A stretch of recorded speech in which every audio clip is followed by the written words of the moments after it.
Minggu siang, Panglima TNI Marskal Hadi Cahyanto menyatakan posisi yang diduga kuat sebagai posisi black box telah ditemukan dan sudah ditandai. Panglima TNI berharap black box bisa segera diangkat sehingga penyebab kecelakaan dapat segera terungkap. Teman-teman dari TNI dan Basarnas termasuk stakeholder TNI dan Polri juga saat ini terus berupaya untuk mendapatkan black box yang posisinya juga diduga kuat adalah posisi black box yang kita cari. Terbukti dua sinyal yang dikeluarkan oleh black box tersebut terus bisa dipantau dan sekarang sudah kita beri marking. Mudah-mudahan dalam waktu yang tidak terlalu lama black box tersebut bisa kita angkat sehingga sebagai bahan KNKT untuk mengetahui penyebab terjadinya kecelakaan tersebut. Sementara itu, pencarian puing pesawat dan korban pesawat Sriwijaya Air SJ182 terus dilakukan. Kapal-kapal milik TNI Angkatan Laut menyisir di sekitar Pulau Laki, Kepulauan Seribu, DKI Jakarta. Pencarian dilakukan dengan penyelaman. Salah satunya dilakukan tim penyelam intai amfibi. Pencarian juga dilakukan di perairan sekitar Pulau Bokor sampai ke Pulau Rambut. Sejumlah nelayan juga ikut membantu pencarian pesawat Sriwijaya Air SJ182. Hasilnya, tim menemukan sebuah jaket yang diduga milik salah seorang penumpang Sriwijaya Air SJ182. Pencarian juga melibatkan 4 KRI. Di antaranya KRI Rigel dan KRI Gilimanuk yang ikut mengumpulkan puing pesawat yang ditemukan. Selain itu, kapal milik Basarnas juga ikut melakukan pencarian dan menemukan serpihan pesawat serta bagian tubuh yang diduga korban kecelakaan pesawat Sriwijaya Air. Untuk memaksimalkan pencarian, relawan penyelam juga membantu pencarian. 3 kapal Basarnas dikerahkan membantu proses pemindahan dan evakuasi puing pesawat naas itu. Ini kan SAR gabungan, jadi Basarnas sebagai leading sektornya, kemudian ada potensi-potensi, Bapak bisa lihat ada TNI, Polri, kemudian dari Bakamla, dari Perhubungan, kemudian dari NGO juga, dari kelompok OPI. Untuk kapal Basarnas di sana udah ada berapa, Pak? Ada KN SAR Wisnu dan KN SAR Karna. Ada 2 ya, Pak? Ya? Ada 2. Ya. Jadi total ada 3, Pak? Ada 3 kan. Oke. Pencarian hari ini tidak hanya lewat laut, tapi juga udara. 4 pesawat TNI Angkatan Udara dikerahkan, memantau di sekitar lokasi ditemukannya sinyal Sriwijaya Air SJ182. Dari penyisiran terlihat beberapa serpihan badan pesawat yang sudah diberi tanda oleh tim gabungan Basarnas. Dan terlihat juga adanya sisa tumpahan minyak dengan area yang cukup luas. Tumpahan minyak ini diduga berasal dari tumpahan aftur pesawat Sriwijaya Air. Tim pencari dari Ditpol Udara Baharkam Polri melakukan penyisiran di perairan Laut Jawa dekat Pulau Laki dengan menggunakan 2 unit helikopter. Polri juga telah menyiagakan 4 helikopter untuk membantu proses evakuasi yang berjumlah 30 orang dan 7 dari tim SAR. Tim Liputan, Kompas TV. Saudara, pagi hari ini kami ajak Anda untuk memantau perkembangan pencarian pesawat Sriwijaya Air dengan nomor penerbangan SJ182. Kita sudah terhubung dengan jurnalis Kompas TV. Ada Agi Kurnia Sandi yang berada di Terminal JICT Tanjung Priok, Jakarta Utara, dan juga dengan jurnalis Kompas TV Tifal Solesa yang saat ini berada di KRI Semarang. Saya ke Tifal Solesa terlebih dahulu. Tifal, selamat pagi. Saat ini Anda berada di KRI Semarang. Ada informasi terbarukah terkait dengan fokus pencarian hari ini? Apa yang menjadi fokus begitu pencarian dari tim SAR gabungan di KRI Semarang? Belum berubah fokusnya sejak kemarin Niluh, bahwa untuk tim SAR gabungan terutama dalam hal ini tim penyelam dari sejumlah unit akan tetap fokus mencari dan juga berupaya mengangkat kotak hitam yang sudah terproyeksikan oleh tim begitu di sekitaran kawasan Pulau Lancang dan Pulau Laki Kepulauan Seribu Provinsi DKI Jakarta. Kalau dari Basarnas kemarin sempat disampaikan ada 6 sektor yang diperluas dari yang awalnya 4 menjadi 6, kemudian ditelusuri dan ditelaah lagi ternyata sudah didapatkan satu sektor khusus yang di Tengarai. Di sanalah kemudian kotak hitam itu berada, maka kemudian fokus sudah menuju kepada satu titik.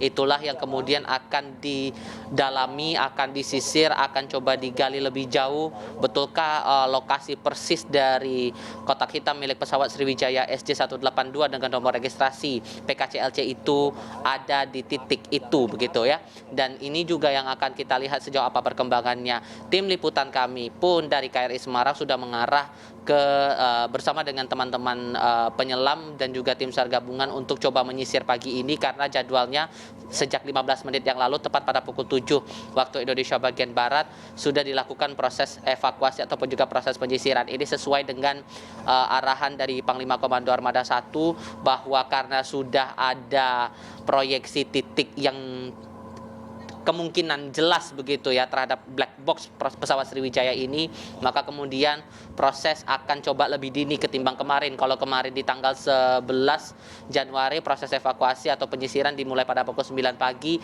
hari ini jauh lebih cepat. Walaupun jauh lebih cepat, tapi untuk visibilitasnya sendiri tampak sudah dipandang sudah cukup dan bisa mempermudah proses dari pencarian yang dilakukan oleh tim SAR gabungan, terkhusus lagi dari tim penyelam yang tergabung dari 4 unit begitu yang akan coba mendalami perairan di kawasan Kepulauan Seribu ini. Terkait dengan kekuatan armada sendiri yang disiapkan dari TNI Angkatan Laut, dari Basarnas sudah menyiapkan kapal-kapal mereka dengan sejumlah teknologi tertentu, terutama untuk sistem sonar, lalu juga torder dan juga finger detector begitu ya. Itu sudah di finger locator maksud saya, ini difungsikan nantinya untuk bisa mendeteksi benda-benda logam yang bisa jadi itu merupakan kotak hitam. Walaupun kemudian fokus hari ini tertuju pada black box Sriwijaya, tapi juga tidak mengesampingkan lagi materi-materi lain yang ditemukan oleh tim SAR gabungan yang masih ada kaitannya dengan jatuhnya pesawat Sriwijaya ini. Ini masih tetap penting untuk disisir, masih tetap penting untuk coba dievakuasi dan diarahkan nantinya kalau ketemu menuju ke JICT, Jakarta International Container Terminal 2 Tanjung Priok, Jakarta Utara, karena setiap temuan ini nantinya bakal ditelaah, bakal diinvestigasi lagi lebih lanjut oleh Komite Nasional Keselamatan Transportasi atau KNKT. Selain itu tidak hanya soal materi pesawat, tapi juga para korban yang bisa saja ditemukan di sekitaran perairan Kepulauan Seribu ini. Jika kemudian ini ditemukan, prosedur masih belum berubah. Prosedurnya nanti saat itu ditemukan oleh tim selam ataupun juga tim SAR yang berada di sejumlah kapal, terutama dalam hal ini KRI, akan diangkut, kemudian nanti akan coba dikumpulkan. Jika dipandang bisa cukup untuk bisa diangkut, maka kapal akan mengarah, terutama ini spesifik kapal yang dengan ukuran lebih kecil sehingga bisa mempercepat proses distribusi ke arah JICT begitu. Nah, ini juga yang akan kita lihat sejauh apa proses yang akan berlangsung pada hari ini, dan semoga saja ada temuan-temuan baru, termasuk hari ini yang diharapkan betul bisa ditemukan dan bisa diangkat adalah kotak hitam pesawat Sriwijaya nih loh.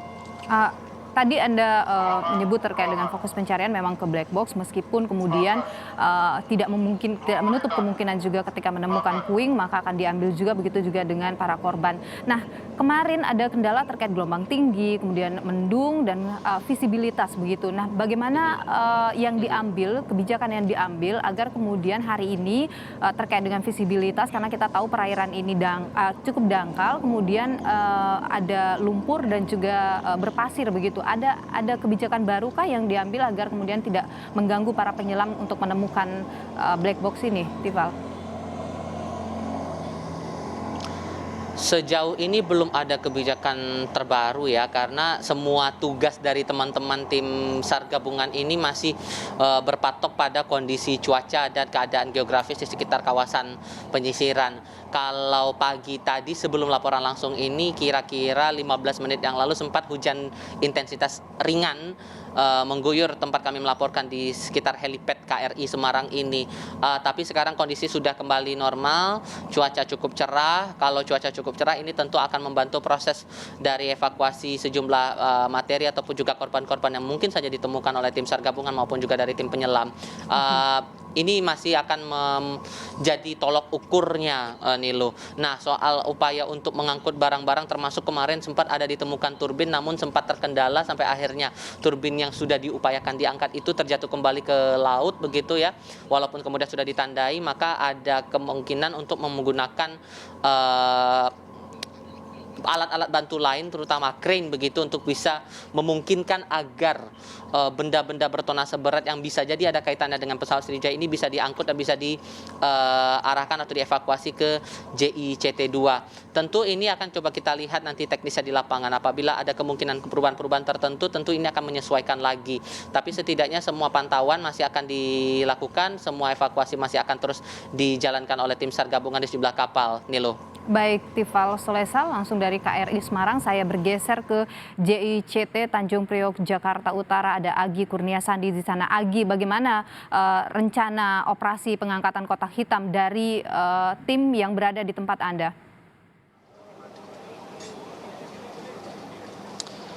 Berbicara terkait dengan bagaimana pengangkatan kotak hitam yang rencananya akan dilakukan hari ini juga sebenarnya masih dalam proses diskusi oleh para tim gabungan baik itu dari Basarnas maupun dari Polri dan juga TNI serta dengan juga dari relawan. Namun jika kita melihat apa yang disampaikan oleh Dirops Kopaska TNI AL Kolonel Laut Johan Wahyudi, sebenarnya pada hari kemarin sudah dilakukan pencarian terkait dengan kotak hitam. Namun pada saat itu dilakukannya dari mulai pukul 8 sampai dengan pukul 17.00 waktu Indonesia belum bisa juga diangkat black box. Namun sinyalnya ataupun sonarnya sudah terpantau ataupun sudah terlihat dan sudah terkunci area-areanya. Kalau kemarin sudah dilakukan pencarian pada radius 140 meter, kemudian 100 meter dan juga 80 meter. Dan hari ini rencananya juga akan dipersempit karena juga pada saat pencarian di sektor yang telah ditentukan di mana di titik tersebut ditentukan adanya kotak hitam ini sebelum ditemukan tetapi sinyal sudah kuat sehingga keputusannya dari tim pencari ataupun tim penyelam ini akan mempersempit untuk melakukan pengangkatan terkait dengan black box. Namun kendalanya ialah Nilo dan juga saudara bahwa pada saat akan melakukannya ataupun pencarian terkait dengan kotak hitam ini ada beberapa kendala seperti di kemungkinan besar black box ini masih tertutup oleh puing-puing pesawat Sriwijaya Air dengan kode SJ182 sehingga nanti hari ini sebelum adanya pengangkatan black box ini juga rencananya akan diangkat terlebih dahulu puing-puing yang memang cukup besar menggunakan alat-alat bantu seperti yang ada di KRI Rigel memiliki kren untuk mengangkat puing-puing yang cukup besar tersebut sehingga nantinya akan mempermudah para penyelam untuk menemukan lokasi dan juga menemukan wujud dari kotak hitam tersebut. Selain itu juga rencananya juga akan ada tambahan alat yang akan dipergunakan untuk penemuan kotak hitam. Di antaranya ialah akan menurunkan Barunajaya milik BPPT yang akan diturunkan hari ini juga rencananya dari pihak Basarnas dan juga TNI Polri ataupun tim gabungan dari tim evakuasi. Seperti untuk diketahui juga Barunajaya ini memiliki keunggulan untuk untuk mencari atau memindai bagaimana adanya black box di dasar laut. Kemudian juga akan adanya robot pengintai di bawah laut juga akan diturunkan hari ini sehingga mudah-mudahan ataupun diharapkan besar ini dapat mempermudah tim penyelam untuk menemukan kotak hitam. Ini loh. Sejumlah kemungkinan kendala sudah mulai dievaluasi oleh tim yang berada di JICT sehingga diharapkan bahwa pencarian hari ini akan berjalan dengan lancar. Kondisi cuaca bagaimana? Ada informasi terkait hal ini? Kalau dari tadi, sejak tadi pukul 4 pagi sampai dengan hari ini jelang pukul 8 ini cuacanya memang cukup mendung nih loh. Dan tadi juga ada sedikit rintik-rintik hujan sehingga juga diharapkan ini cuacanya seperti kemarin mendukung cerah. Namun tetapi juga kita berharap agar dari pihak tim penyelam maupun dari pihak dari Basarnas dan juga tim yang bertugas di hari ini bisa mengatasi hal tersebut. Karena juga dinilai bahwa kemungkinan besar black box ini ataupun keberadaan kotak hitam ini juga akan segera dilakukan pengangkatan karena memang sudah terkunci area-areanya dan sektornya tinggal melakukan pengangkatan. Lalu juga sebagai informasi nih dan saudara-saudara, sampai saat ini tim Basarnas telah menerima sebanyak 74 kantong jenazah, dan 74 kantong jenazah tersebut sudah merupakan total dari hari pertama dengan hari ini. Kemudian juga untuk 16 kantong yang berisikan bagian atau potongan dari pesawat yang berukuran kecil, lalu ada 24 kantong yang berisikan potongan pesawat yang berukuran besar. Total tersebut diperoleh dari tiap Basarnas dari beberapa tim yang sudah bertugas di area peralihan Laki dan juga peralihan Lancang. Baik. Ini loh. Terima kasih laporan Anda, jurnalis Kompas TV. Ada Agi Kurnia Sandi yang berada di JICT Tanjung Priok, Jakarta Utara. Dan sebelumnya juga ada Tifal Solesa yang berada di KRI Semarang. Selamat bertugas kembali rekan-rekan.